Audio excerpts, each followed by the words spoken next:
to me, one of the more hilarious, sort of unintentionally ironic criticisms of my channel is that I don't listen to criticism and I don't respond to criticism.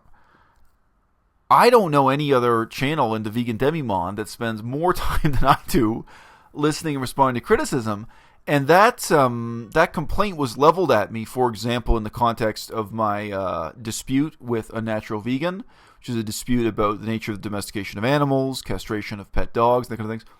I provided video after video, long, substantive videos and in-depth discussions in response to criticism on that point. I responded to criticism from Durianrider.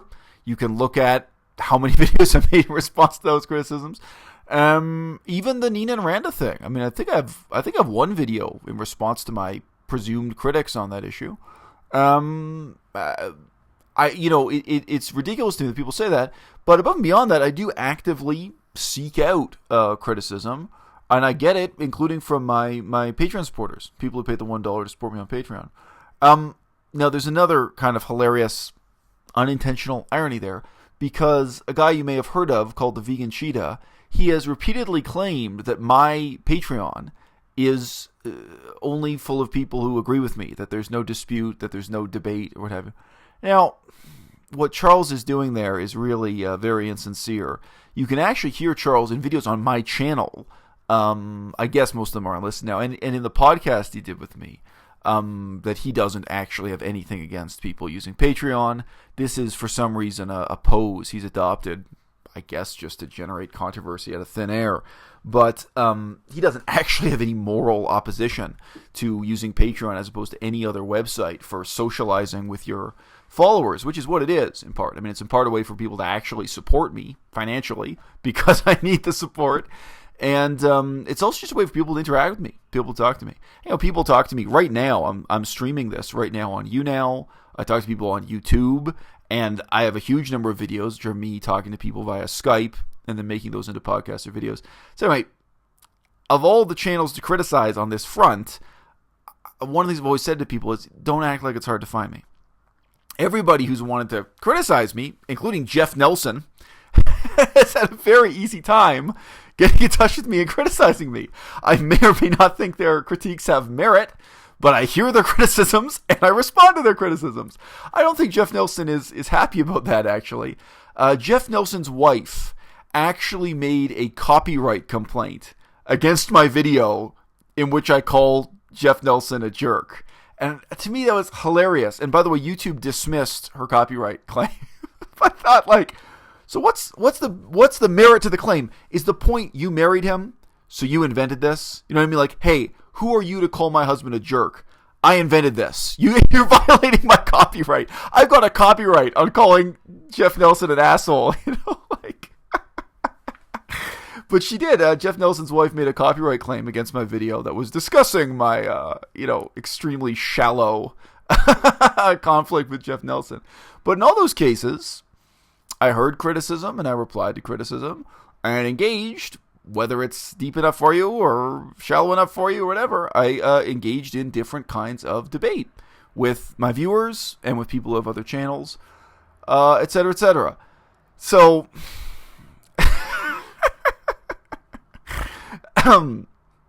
what an intro.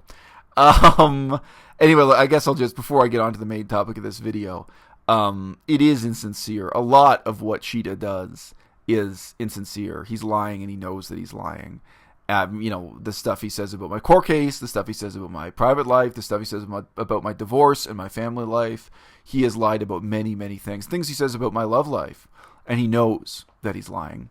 And I'm in a unique position because I know that he knows that he's lying. But some of these things, I think he kind of starts off in a more improvised manner, and then he maybe forgets why he's doing them. And I noticed in his most recent video, like, he's repeating this notion that he came up with, that veganism is not actually healthier than a meat-based diet, than a diet including meat and dairy and eggs. Now, he's been playing with that notion for a long time. He would normally kind of skate up to the edge of saying it and not quite commit to the concept.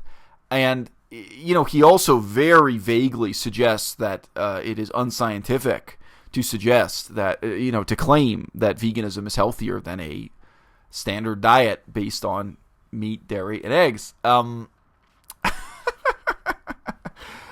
His level of research, I mean, like, some people complain that Vegan Gains doesn't do enough research to support his stuff. Well, okay, if you give Vegan Gains a 7 out of 10 for his level of consulting, peer-reviewed scientific sources, Vegan Cheetah gets a 0 out of 10. And remember, it was part of his conflict with the redheaded vegan, was that he was actually claiming that veganism won't help you avoid getting cancer, won't help you avoid getting a heart attack.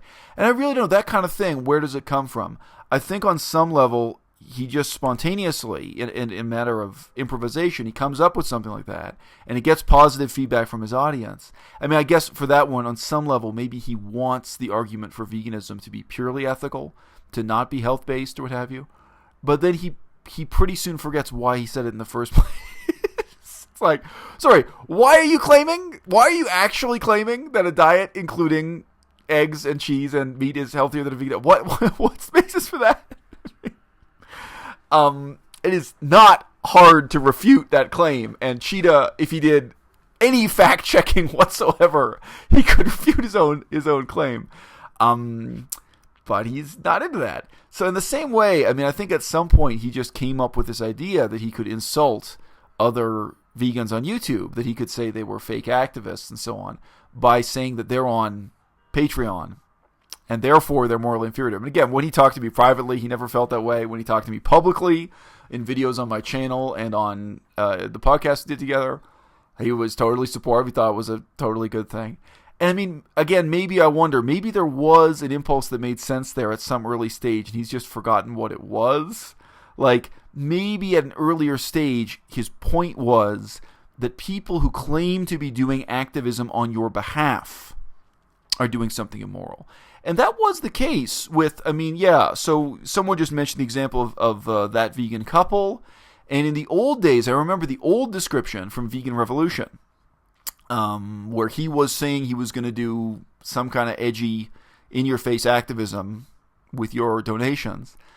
Sorry, there was one other example I had in mind, but it's just slipped my mind now. Oh, yeah, right. So Joe Vegan himself. Joe Vegan has changed his description, right? Joe Vegan used to say if you donate money to him, he was going to start this farm sanctuary as soon as he was getting $600 a month. And he has changed that. The other day I checked out his description. Now just more vaguely says that you're donating money and eventually he wants to start a farm sanctuary. It no longer suggests that when he hits the $600 threshold, $600 per month threshold, that he will move to Portugal and start this farm sanctuary. So, yeah, people can make misleading promises on Patreon. And I've known some others who were criticized. What are their names? Happy Healthy Vegan. They were criticized, I think, rightly or justifiably, because they were promising that if you donated money to them above a certain amount, $5 or $10, I forget. But if you donate a certain amount of money, that they would promote you on their channel, that they would give you a shout out, thus promoting your YouTube channel. So for a lot of people, that was enticing. And from what I hear and what I read, they did not deliver. People were donating money and they were not getting what they expected in terms of actually having a shout out supporting their channel on the Happy Healthy Vegan channel, which obviously has a larger viewer base. So, yes, are there... I mean, again, I wonder, on some level, when he started playing this game, maybe Cheetah had a point. The same thing with, the ridiculous health claims, like claiming that veganism doesn't give you an advantage in terms of cancer or heart attacks. At some point, I don't know, 6 months ago, maybe he was saying something that made sense. Maybe he was challenging some over-the-top health claims from Freelee or other diet gurus. I don't know. You get the feeling that this is an echo of what was once a rational thought. It's echoed back and forth over the internet so many times that it's become completely irrational and practically meaningless, right?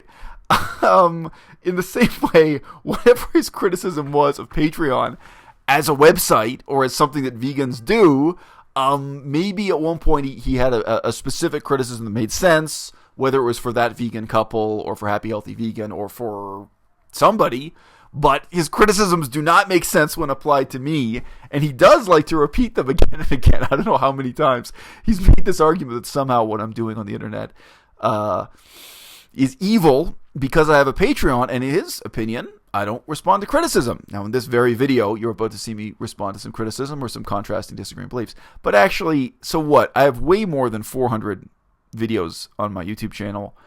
We're coming up pretty soon. It's going to hit 500. And if you just scroll down through those videos, actually quite a few of them are me responding to criticism. I respond to criticism that I receive in written form. I respond to criticism I get in Patreon comments. I respond to criticism where it's an actual debate or dispute with other vegans. Many, many times I've done that. And, it's not the case. Cheetah's phrase that he's so proud of, what is it? It is not the case that my Patreon is an intellectual ghetto. Now, just today, I got a comment taking the opposite direction. So again, I have some videos that are uploaded now, but they're not published yet. So Patreon subscribers have seen them, but they're not yet on YouTube for everyone to see.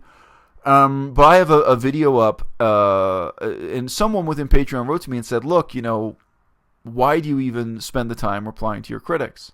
Most of these people, and he was referring to a certain kind of critic. He said most of these people, they're not interested in the truth. They're never going to know the truth. When the truth is proven to them, they disregard it. So just, why even bother? Interesting point. But my reply to him, keeping it 100% real, was poverty.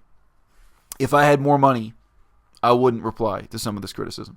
And he was referring to stuff like people who were calling me a fraud, which includes Cheetah, people who claim that, my fundraising campaign was anything other than exactly what it was. My fundraising campaign, let's be clear, many other vegans have done fundraising that did not go to plan, where things did not turn out the way people planned it, things did not turn out the way they wanted it. Erin Janus, whom, I'm basically a fan of, shout out to Erin. I just like her as a person, and obviously she's made some good videos. She's made some good videos that reached a really large audience. So, by the way, I'm hands-free. Some people also used to complain that I'm always holding the mic. Sometimes I don't hold the mic, and you can knock the mic over that way. Anyway, but, Erin Janus did a fundraiser trying to save a zebra and a donkey, and there were all these complications, and it didn't work out. It wasn't a scandal. It just didn't work out. It did not go to plan. My fundraiser went 100% to plan.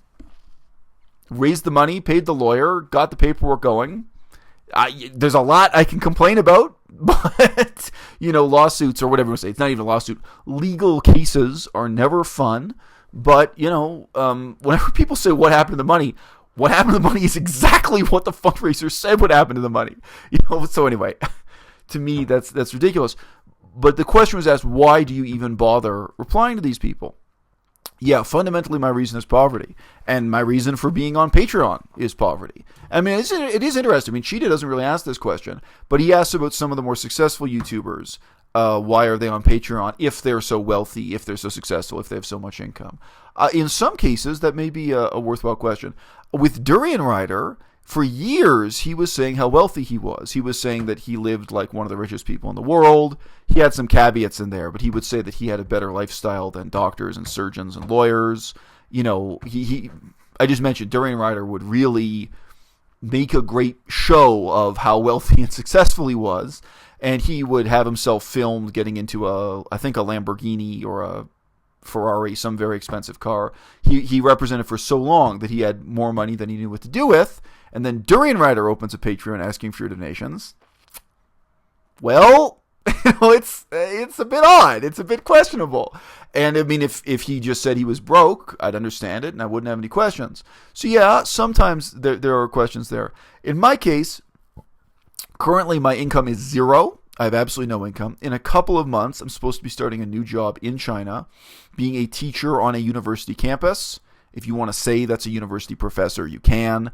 The reality is, from the student's perspective, my job is being a university professor. I relate to them. My duties and my responsibilities to them are just as serious as any other university professor. But in most Western countries, instead of professor, you'll say instructor if someone is at a lower level. So whatever, I'll be a university instructor. And that pays 5,000 Chinese yuan. So 5,000 units of the Chinese currency per month. So you can look that up. With your exchange rate right now, that may be $750 a month. It may be $600 a month. I think in euros, it's about 600 right now. I don't I don't follow the exchange rates, but it is shockingly little money. And so I've been able to say, even if my Patreon just generates $300 a month for me, that is very significant because my salary will be so low here in China. And I may be in China for years. Then if I can earn $300 on Patreon, that means a lot to me. It means a lot to me in other ways too. Yeah, I mean, I could talk about that. That would kind of be a different topic for a different video. Maybe that should be the topic for this video. What does Patreon mean to me? You know what? Let's change topics now. 15 minutes into the video, I was gonna respond to a set of criticisms that I have here from emails, and I think actually all of them. Yeah, they're all emails from Patreon subscribers. They're messages sent within Patreon. But you know what? I can upload that as a separate video. What does Patreon mean to me? You know, a lot of the measurements here on YouTube are meaningless to me. How many subscribers do you have? Even how many views do you have? You know, what Patreon really lets you have is a much more meaningful interaction with your audience. For one thing, there's a barrier to entry. The barrier to entry is $1 per month. By the way, anyone can sign up. If you want to come in and have a look around, if you actually believe any of the crazy theories that people like Vegan Cheetah circulate, that there's something mysterious or I don't know, morally odious about my Patreon group, if you sign up now, you don't pay the same day that you sign up. You get a number of days for free before you get billed, even that $1. So you can pay nothing and just come in and have a look around. And what you're going to find is I post the videos that you see here on YouTube, and people comment, and I see those comments, and the other subscribers see those comments, and they can reply and chat with each other, which was, for me, always one of the meaningful things about Patreon. The idea of creating a crossroads where like-minded vegans could hook up with each other and start to make something positive happen, whether you call that activism or not. So, you know, the $1 barrier to entry, which isn't even immediate, but once you enter, you can stay for a number of days for free, and then Patreon will send you an email saying, we're going to start billing you on this day if you stay in. You know, I get messages from people on Patreon about exactly how my work has positively impacted their lives. I've always been working with an audience that is narrow but deep. It's needless to say, a small number of people want to hear what I've got to say about vegan politics. I mean, for ages, all kinds of people, including Cheetah himself back in the day. Cheetah, Jason Pizzino, Erin Janus, a lot of people have sent me messages trying to coach me on how to have a bigger channel.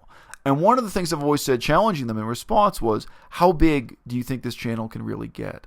And, you know, there's actually a saying that originally comes from Buddhist philosophy, but got picked up in Europe by Wittgenstein and other people, which is that, you know, the ladder isn't useful in itself. So, you know, when you get to the top of the ladder, kick it away. This kind of image. This does actually come out of Buddhist philosophy. Many Europeans don't know that. But, you know, for a lot of people, you have to remember, veganism is a fundamentally simple concept. And even if they find my channel useful or inspiring at one stage of their lives, they don't want to continue in that debate or that dialogue forever. I think there are a lot of people who come to my channel, they watch some videos for a couple of weeks, they say, yeah, that's something to really think about, and then they go back to their lives. And quite possibly they go back to their lives as vegan activists, or as vegans who are just busy with full-time jobs and are not activists. But it's like, even like the potential number of viewers who might watch a couple of videos and then walk away. Okay, you can estimate that number. But the number of people who are going to come back again and again, day after day, week after week, I have no delusions. This is a small number of people. And I appreciate that for that small number of people, you know, my influence on them is deep. Now, among the examples of people I have really deeply influenced is Vegan Cheetah himself, Charles Marlowe. He went through a period, and a lot of people, I think, who remember it will laugh at him for this. He went through a period where he was really imitating the style and the tone and many of the topics on my channel, where many of his videos were directly responding to my material.